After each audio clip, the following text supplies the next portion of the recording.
안녕하세요. 말씀을 굽는 시간의 오일기 목사입니다. 네, 오늘 금요일 아침에 하나님의 말씀을 사모함으로 말씀을 굽는 시간 가운데 나오신 여러분들을 축복합니다. 오늘 하나님께서 우리에게 주신 말씀 나누게 되길 소망하는데요. 오늘 우리에게 주신 말씀은 요한복음 1장. 네. 1장만 계속 하고 이게 한 며칠 더 아마 이번 주는 계속 이것만 할 것 같은데, 네, 요한복음 1장 35절에서 41절까지의 말씀입니다. 제가 하나님의 말씀을 봉독합니다. 이 말씀 봉독할 때에 살아계신 하나님의 음성을 들으시게 되길 바랍니다. 하나님의 말씀입니다. 또 이튿날 요한이 자기 제자 중 두 사람과 함께 섰다가 예수께서 건의심을 보고 말하되 보라 하나님의 어린 양이로다. 두 제자가 그의 말을 듣고 예수를 따르거늘 예수께서 돌이켜 그 따르는 것을 보시고 물어 이르시되 무엇을 구하느냐? 이르되 랍비여 어디 계시오니까 하니, 랍비는 번역하면 선생이라. 예수께서 이르시되 와서 보라. 그러므로 그들이 가서 계신 데를 보고 그날 함께 거하니 때가 10시쯤 되었더라. 요한의 말을 듣고 예수를 따르는 두 사람 중에 하나는 시몬 베드로의 형제 안드레라. 그가 먼저 자기의 형제 시몬을 찾아 말하되 우리가 메시아를 만났다 하고, 메시아는 번역하면 그리스도라. 아멘. 네, 오늘도 이 말씀 가지고 하나님의 은혜 나누게 되길 소망합니다. 요한복음 1장 계속 나누고 있는데, 이 첫 시간에도 말씀드렸다시피 요한복음 1장은 창세기 1장을 모티브로 해가지고 쓰여진 부분인 거죠. 그래서 창세기 1장 1절이 태초에 하나님께서 천지를 창조하셨다라는 선언으로 시작한다면, 요한복음 1장 1절은 태초에 말씀이 계셨다라는 선언으로 시작합니다. 이 자체가 창세기를 떠올리게 하죠. 물론 헬라어로 이거를 얘기할 때 그 태초에라는 단어 뜻이 이 창세기에서 얘기할 때 천지 창조가 시작되어지는 그 지점보다 그 이전의 무언가를 이야기하는 거긴 합니다. 근데 그거는 뭐 언어적인 표현의 의미 때문에 그럴 수도 있는 거기 때문에 아무튼 그런데 1장에 보면은 이 천지 창조에 대한 모티브를 가져온 게 생각보다 굉장히 많이 있어요. 그 중에 하나가 뭐냐면, 다들 아시다시피 세례 요한에게 예수님께서 찾아가셔가지고 세례를 받으시잖아요. 그때 우리가 익히 알다시피 세례를 받으실 때 성령이 비둘기같이 하늘부터 내려와 예수님 위에 이렇게 머무십니다. 네. 근데 이게 뭐랑 똑같은 표현이냐면요, 천지 창조가 될 때 하나님의 성령께서 수면 위에 운행하시던 것과 똑같은 표현입니다. 이게 그 창세기에서 운행하시더라라고 할 때 이 운행하시다라는 거의 원어의 뜻이 어미새가 아기새를 이렇게 품듯이 있는다라는 그런 뜻이 있거든요. 그런 약간 뉘앙스가 있어요. 그래서 여기에 이제 비둘기같이 하늘부터 내려와서 그의 위에 머물렀더라라고 말하는 표현이 아예 똑같은 표현입니다. 그래서 요한복음 1장은 결국에 뭘 얘기하고 싶은 거냐면, 예수 그리스도를 통하여서 하나님께서 그분을 믿는 사람들을 재창조하고 계신 것에 대해서 이야기를 하고 있는 거죠. 그 생각을 하지 않으면 이걸 읽을 수 없어요.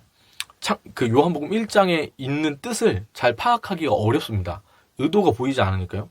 근데 그래서 요한복음을 바라보았을 때, 제가 창세기 처음 시작했을 때 말씀드린 것처럼 창세기 1장의 내용이 천지창조의 내용이 아니라 천지창조에 대한 내용을 담고 있지만, 정확하게는 그 천지를 창조하신 하나님께서 오늘 이 순간 저와 여러분을 그리스도 안에서 새롭게 빚어가고 재창조하고 계신다라는 것을 읽어야 한다. 1장의 내용이 그렇다라는 걸, 창세기 1장의 내용이 알아야 된다라는 것을 알게 되는 겁니다.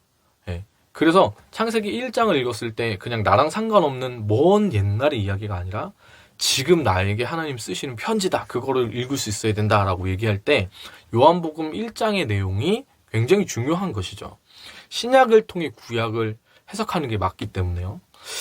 자, 뭐 아무튼 그렇습니다. 근데 오늘 우리가 나누게 될 35절이 어떻게 시작하냐면 또 이튿날이라는 말로 시작합니다. 근데 이것도 마찬가지예요. 또 이튿날이라는 표현이 이 요한복음 1장에서 3번이 등장합니다. 처음에 이제 사람들이 가가지고 세례 요한에게 물어봐요. 너 정체가 뭐야? 너 메시아야? 이렇게 물어보는 그게 첫째 날이라고 한다면, 이 날을 기준으로 그 이튿날이라는 표현이 한 번 등장합니다. 2일차죠. 3번 등장한다고 했으니까 한 번 등장했어요. 2일차. 자, 그 다음에 또 이튿날이라고 하면 3일차죠. 그죠? 그 다음에 또 이튿날이라고 하면 4일차입니다. 그죠? 4일차. 4일차에 예수님께서 누구를 만나시냐면 나다나엘을 만나십니다. 네, 나다나엘을 만나세요. 그게 4일차예요. 그리고 나서 2장으로 넘어가가지고 가나의 혼인잔치를 얘기할 때 어떻게 얘기하냐면 그로부터 사흘째 되던 날에 있었던 일이다라고 설명을 해요. 그러니까 가나의 혼인잔치는 처음에 여기에 일수를 재는 순간부터 며칠째 일이 일어난 거냐면 7일차의 일이 일어난 거예요. 7일이라고 하면 뭐가 떠오르십니까? 창세기 1장에 천지창조가 떠오르시죠. 그래서 아예 천지창조를 했을 때 그 하나님 천지를 만드신 그 순서에 대한 배열을 그대로 가져와가지고 쓴 겁니다. 그래서 35절에 그냥 지나갈 수 있겠지만 또 이튿날이라는 이 표현이 굉장히 중요한 것이죠. 또 이튿날. 그리고 이 또 이튿날이라는 것이 의미하는 바는요. 지금 작가는 정확하게 시간 순서대로 이것을 이야기해 주는 겁니다. 이 시간을 이야기함으로 말미암아서 뭘 알 수 있게 되냐면 이것은 실제로 있었던 일이라는 것을 우리 가운데 증명을 해주는 거죠. 네, 그런 의미가 있어요. 이 또 이튿날이. 세례 요한이 자기 제자들 중에 두 사람과 함께 서 있습니다. 그 중에 한 사람의 이름은 이렇게 나타나죠. 뭐라고 얘기하냐면 두 사람 중에 한 사람의 이름은 안드레입니다. 그렇죠? 네, 그리고 다른 한 사람의 이름은 정확하게 얘기하고 있지 않지만 많은 사람들이 생각하는 바처럼 아마도 사도 요한일 거다. 이렇게 생각을 합니다. 세례 요한이 예수님을 보고서 뭐라고 그러냐면 하나님의 아들이심을 이렇게 증명했던 그 세례 요한이 예수님 보시면서 제자들 앞에서 이렇게 이야기합니다. 보라 하나님의 어린 양이로다 라고 이야기를 하죠. 자, 그 다음에 36절을 보면 그 두 제자들의 36절에 세례 요한의 말이 나오고 37절에 그 두 제자들의 반응이 나옵니다. 제가 읽어드릴게요. 두 제자가 그의 말을 듣고 예수를 따르거늘. 여러분 이게 굉장히 중요한 표현입니다. 인간이라는 것이요. 사실 변화하는 게 굉장히 어렵거든요.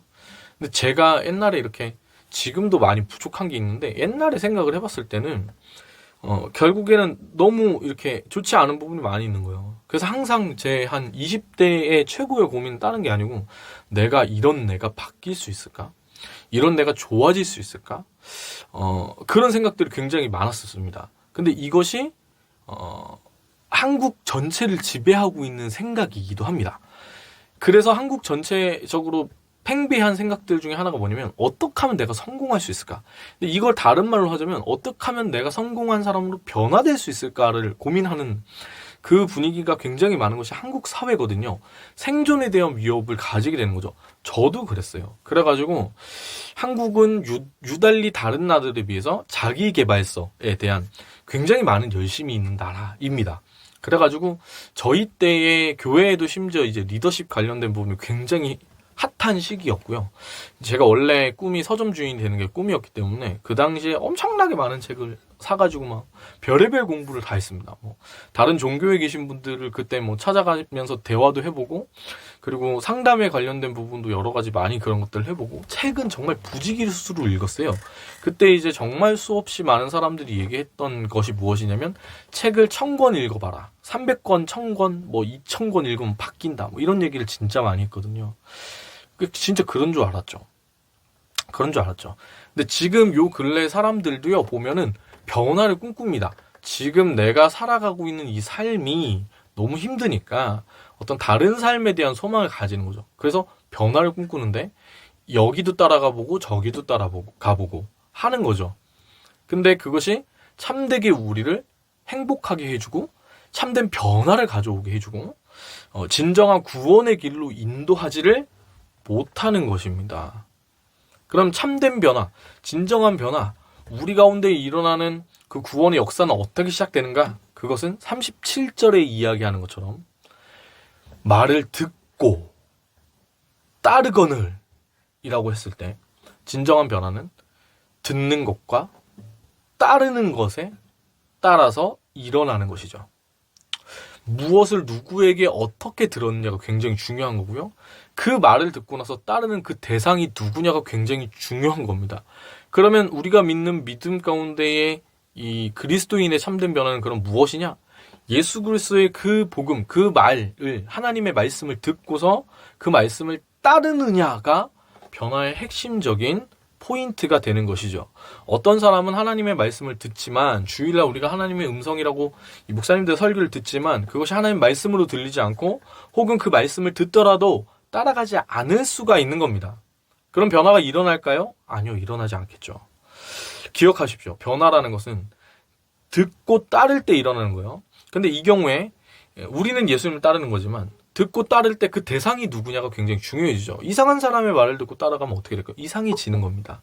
근데 요 근래의 문제는 뭐냐면 크리스천이라고 말하는 사람들이 누구의 음성, 누구의 말을 듣고 따라가야 되면 예수님의 그리고 하나님의 말씀, 그렇죠? 그걸 듣고 따라가야 되는데 그리고 삶 가운데 그 하나님의 말씀을 분별하기 위해서 기도해야 되는데 기도도 안 하고 말씀을 듣고자 하는 마음이 없는 거예요. 혹은 말씀을 듣더라도 이게 습관적으로 듣는 그 가운데에 하나님의 말씀을 따르려고 하는 생각을 하지 않기 때문에 문제가 되는 거죠. 그리고 나서 다 교회를 열심히 다니지만 누굴 따라가는 거냐면 세상의 말들을 따라가는 거예요. 세상이 이러면 성공할 수 있고 이러면 돈을 많이 벌 수 있다라고 말하는 것을 따라가는 겁니다. 여러분 그래서 회개해야 돼요. 믿는 부모님들이 오히려 더 심각하게 주일날 고3 친구들을 보고서 이 교회의 장로님과 권사님임에도 불구하고 주일 예배를 1년 동안 쉬라고 얘기하는 것이 맞는지 고민하셔야 되는 거예요. 네. 세상이 이야기하는 바를 따라가는 거죠. 내 자식이 행복하려면 그래야 된다고 믿는 거예요. 하나님 말씀보다 세상의 분위기가 더 팽배해서 그걸 따라가는 겁니다. 돈이면 다라고 우리가 교회를 다님에도 불구하고 생각을 하는 것이죠. 여러분, 그런데 그 모든 것들이 참된 변화를 일으키지 않습니다. 돈을 많이 벌면 그 사람이 달라질까요? 달라지기는 하겠죠. 근데 그것이 그 사람의 삶을 구원할 정도의 행복하게 해줄 정도의 변화인지는 고민해 보셔야 합니다. 우리는 돈이 없으니까 돈이 있으면 행복할 것 같잖아요. 실제 돈이 있으면 더 괴로운 상황들이 더 많이 일어나는 것이죠. 네. 그래서 참된 변화, 이것도 따라가보고 저것도 따라가보고 항상 따라가보면 이게 다 뭐냐면 사기인 거예요. 사기. 다 당하는 거예요. 왜 내 안에 참된 기쁨이 회복되지 않으니까. 잠깐 그런 것처럼 보이고 돈이 생겼을 때도 잠깐 그런 것처럼 보이는데 오히려 잃게 되는 게 더 많은 상황을 경험하게 되는 것이죠. 참된 변화는 누구의 말을 듣고 따르는 것이냐면 예수님의 그 말을 듣고 따르는 것, 그것에만 있습니다. 아멘. 그 하나님의 말씀을 듣고 따르는 것에만 있다라는 것이죠. 그리고 그 따르는 사람들에게 38절에 예수님께서는 따르는 그 사람들을 보시고 뭐라고 말씀하시냐면 물으십니다. 무엇을 구하느냐? 라고 물으십니다. 그러니까 이 말이 우리에게 물으시는 거죠. 너 무엇을 구하니? 이렇게 물어보신다는 건 뭐냐면 우리가 왜 예수님을 지금 그 말씀을 듣고 따르고 있는지에 대한 목적을 우리 마음에 있는 중심에 있는 것을 무엇인지 물으신다는 거예요. 이것이 우리가 하나님을 믿고 따를 때 반드시 우리 가운데 주어지는 물음입니다. 그리고 반드시 꼭 해야만 하는 질문인 것이죠. 여러분 예수님은 무엇 때문에 따르시나요? 제가 이 요한복음 시작되고 나서 여러 가지 예에 대한 말씀들을 좀 드렸는데 우리가 처음에 하나님을 향한 그 감격, 구원의 감격과 은혜로 말미암아 섬깁니다. 그러니까 이것은 무엇이냐면 사랑 때문에 그 관계 안에서 생명이기 때문에 예수님을 따르는 거죠. 근데 이 마음이 사라져버리는 순간 우리는 어떻게 되냐면 하나님을 저번에도 말씀드렸죠. 진리의 요술램프처럼 부적처럼 내 바라는 것을 들어주는 어떤 힘 정도로 여기게 되는 것이에요. 그러면 왜 따르는 거예요? 내 목적을 달성하기 위해서. 그래서 여러분 이것을 굉장히 주의하셔야 됩니다. 처음에 굉장히 겸손한 모습을 가지고 있다가도 이 사람이 성공의 그 길 가운데 세속적인 부분에 어떤 잘 나가게 되는 순간 변질되어지는 것이 굉장히 쉽다라고 말씀드렸어요. 사람이 처음에 겸손할 수 있어요. 근데 끝에까지 겸손한 것은 어렵습니다. 그리고 그 겸손이 세리 요한과도 같은 겸손이 잃어버려질 때에 어떻게 되는 거냐면 내가 하나님 자리를 꿰차고 내가 하나님이 돼서 내가 하고 있는 모든 사역을 합리화한 다음에 그 일을 하나님의 이름을 이용해가지고 내가 성공하는 부분에 써먹게 되는 것이죠. 그래서 그 길 가운데 있을 때에 예수님은 우리 가운데 물어보십니다. 너는 무엇을 구하느냐? 여러분, 예수님을 통해서 여러분 무엇을 구하시나요? 참된 변화는요? 예수님의 말씀을 듣고 따르는 것에 있습니다. 그 참된 변화가 우리 가운데 일어나기 위해서는요, 결국에 듣고 따른다라는 것을 다른 말로 하자면 사귐이 있어야 한다라는 것을 이야기할 수 있는 것이죠. 여러분, 우리에게 하나님의 말씀이 들려지게 되길 소망합니다. 그리고 말씀이 단순히 들려지는 것을 넘어서 우리가 하나님의 그 말씀을 따르게 되길 소망합니다. 오늘 두 제자가 예수님의 그 말씀 가운데 나아갑니다. 자기의 스승이었던 세례 요한이 이야기하는 바를 듣고 예수님을 따라가는 것이죠. 그들에게 예수님이 무엇을 구하느냐라고 했을 때 이들이 물어봅니다. 38절에 라삐어 어디 계시오니까? 라고 물어보죠. 예수님께서 무엇을 구하냐고 물었는데 이 사람들이 뭔 얘기인지 모르겠지만 좀 약간 동문서답하듯이 라삐어 어디 계시오니까? 라고 물어봅니다. 이게 뭐 여러 가지로 생각될 수 있겠죠. 당신 거하는 곳에 내가 함께 하고 싶습니다. 이렇게 얘기할 수도 있는 거겠죠. 근데 이거의 정확한 의미를 이렇게 따져보면 이들은 궁금했던 거예요. 당신은 도대체 진짜 누굽니까? 누구입니까? 그래서 그 질문의 본 의도가 예수님 당신께서는 어떤 분이십니까? 라는 그 질문을 담고 있는 거였기 때문에 예수님께서 뭐라고 얘기하시냐면 본인에 대해서 나는 이렇다, 나는 저렇다, 나는 어디에 거한다 이런 얘기가 아니라 이렇게 얘기하시죠. 와서 보라. 와서 보라. 예수님께서 계신 그곳 가운데 이 두 명의 제자들, 한 명이 안드레고 한 명이 사도 요한, 누군지 모르는 그 한 명이 사도 요한일 거라고 사람들이 다 얘기를 하거든요. 그래서 이 두 제자들이 예수님께로 갔을 때 이전에 경험하지 못했던 그것을 경험합니다. 그래가지고 예수님을 따르게 되는 것이죠. 그리고 그 예수님과 함께 거할 때 그 사귐과 그 교제, 말씀을 예수님의 그 음성을 듣고서 말씀을 듣고서 따라가는 그 삶 가운데 일어난 변화의 가장 결정적인 것이 무엇이냐면 알게 된 거예요. 이들의 믿음의 간증을 하기 시작하고 전도를 하기 시작한 겁니다. 그래서 뭐가 나오냐면 40절과 41절에 요한의 말을 듣고 예수를 따르는 두 사람 중에 하나는 시몬 베드로 형제 안드레. 나머지 한 사람 그 사도 요한이라고 말씀드렸어요. 이 안드레가 이 시몬 베드로에게 가가지고 예수님의 수제자 베드로에게 가가지고 이야기를 합니다. 우리가 메시아를 만났다. 메시아를 번역하면 그리스도라고 했죠. 그래서 예수님을 예수 그리스도라고 부르는 겁니다. 이건 아시죠? 메시아, 우리를 구원하실 분을 우리가 드디어 만났다라고 이야기를 하는 거예요. 여러분, 이것이 이들의 믿음의 고백입니다. 다른 말로 하자면 예수님의 그 말씀을 우리가 듣고 따랐을 때 우리 삶 가운데 일어나게 되는 변화도 그것입니다. 말이 달라지게 되는 것인데 이 말이 어떻게 달라지는 거냐면 예수님이 우리의 메시아이십니다. 예수님이 그리스도십니다라는 믿음의 고백이 나오게 되는 것이죠. 메시아, 즉 예수님께서 우리를 구원하셨습니다라는 그 고백이 나온다는 것은 무엇이냐면 그 구원을 예수께로 가서 본 거예요. 가서 보고 그 예수님의 구원, 그 생명, 그 빛이 내 가운데 맛보아지게 된 것이죠. 네, 그랬을 때에 그 내가 만난 예수님은 전할 수밖에 없는 변화가 이들 가운데 일어난 겁니다. 내면과 여러 가지 삶의 존재의 변화가 있은 다음에 이 변화가 궁극적으로 드러나게 된 결론, 변화되었다는 것을 알 수 있는 결론으로 어떻게 나온 거냐면 예수님을 전하는 것으로 나온 것이죠. 이것이 우리가 다음번에 이제 언젠가 나누게 될 수가성의 사마리아 여인에게도 일어난 것입니다. 이 여인은 마을 사람들과 관계하는 부분에 어려움이 있었던 사람인데 예수님을 만나고 마을 사람들에게 가가지고 동일하게 얘기합니다. 보라, 이가 메시아다. 내가 만난 이 사람이 메시아가 아닙니까? 라고 마을 사람들에게 이야기하는 일이 일어나는 것이죠. 그래서 보면 우리가 예수님 만났을 때 참되게 변화되는 그것이 어떻게 드러나는 거냐면 그 예수님을 만난 그 믿음의 간증으로 복음을 전하는 것으로 이어진다는 것입니다. 여러분 어떠세요? 여러분 삶 가운데 어떤 변화를 꿈꾸십니까? 우리가 자꾸 한눈을 파는 거예요. 근데 이게 저는 수능생인데 수능을 이렇게 봤을 때 항상 수능 1등 했던 사람들한테 가가지고 어떻게 그렇게 시험 잘 칠 수 있었습니까? 라고 하면은 결국에 뭐라고 얘기하면 그런 얘기 한단 말이에요. 그냥 국영수 열심히 하고 교과서 위주로 했다고. 그 얘기 들으면서 저도 항상 열받았었거든요. 근데 이상한 거는 뭐냐면 꼭 이렇게 1등 하는 사람들이 그런 얘기를 한단 말이에요. 근데 진짜 그게 정답일 수 있어요. 우리가요, 진짜 국영수를 잘하지 못하면은 저희 때 수능 점수를 잘 맞을 수가 없었거든요.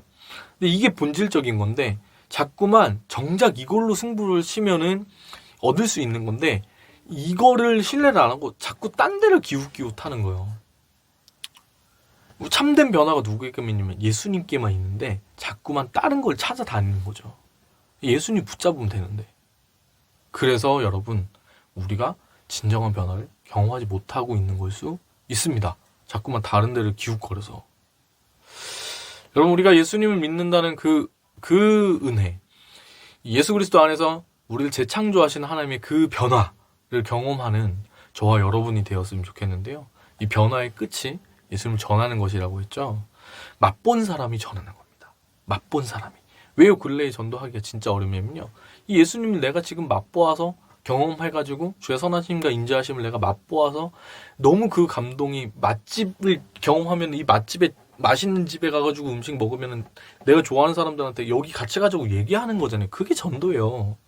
예수님의 그 맛을 봐가지고 내가 살아난 경험이 있으면 전도하게 되는 거죠.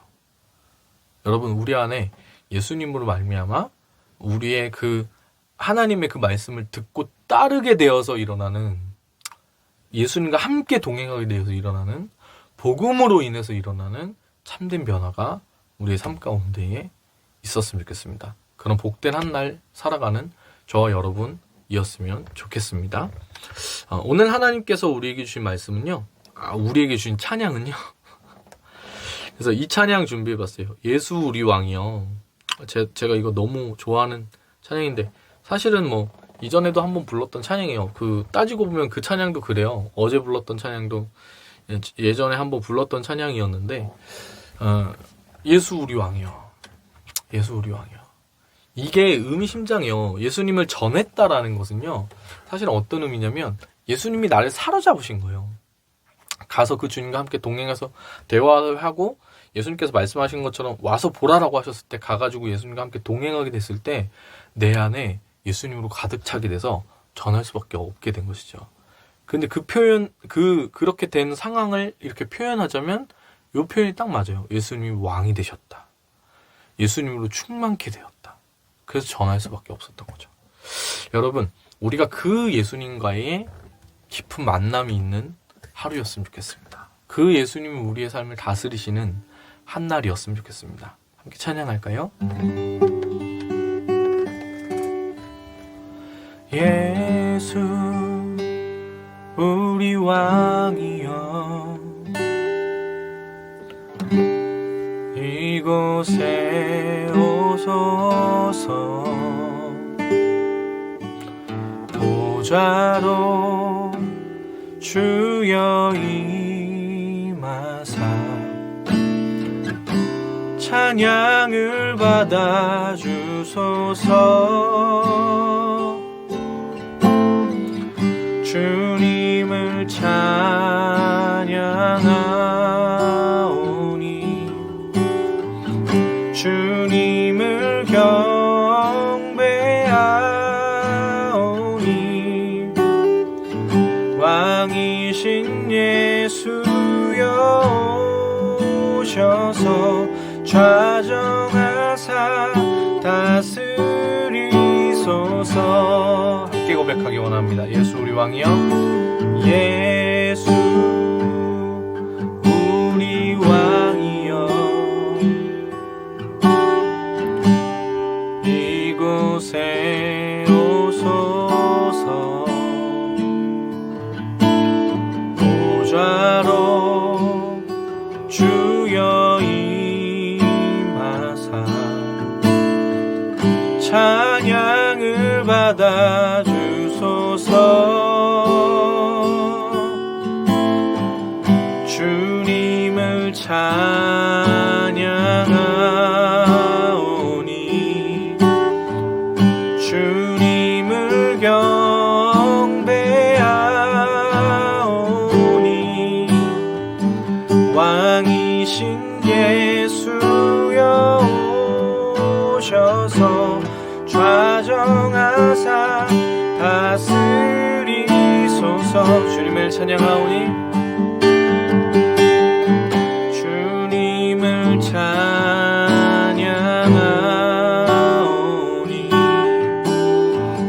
주님을 경배하오니 왕이신 예수여 오셔서 좌정하사 다스리소서.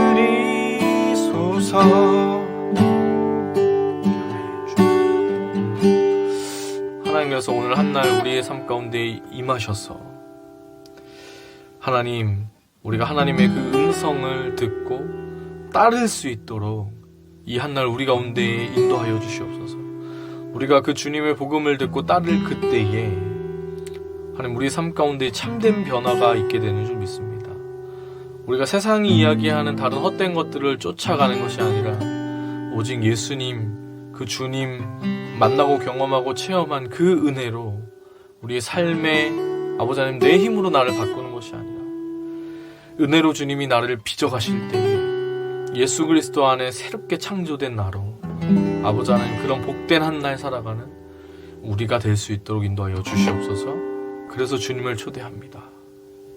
주님 우리의 삶을 다스리시고 우리의 왕이 되어 주시옵소서. 오늘 한날도 인도하실 주님을 찬양하며 감사드리며 예수님의 이름으로 기도합니다. 아멘. 네, 사랑합니다. 축복합니다.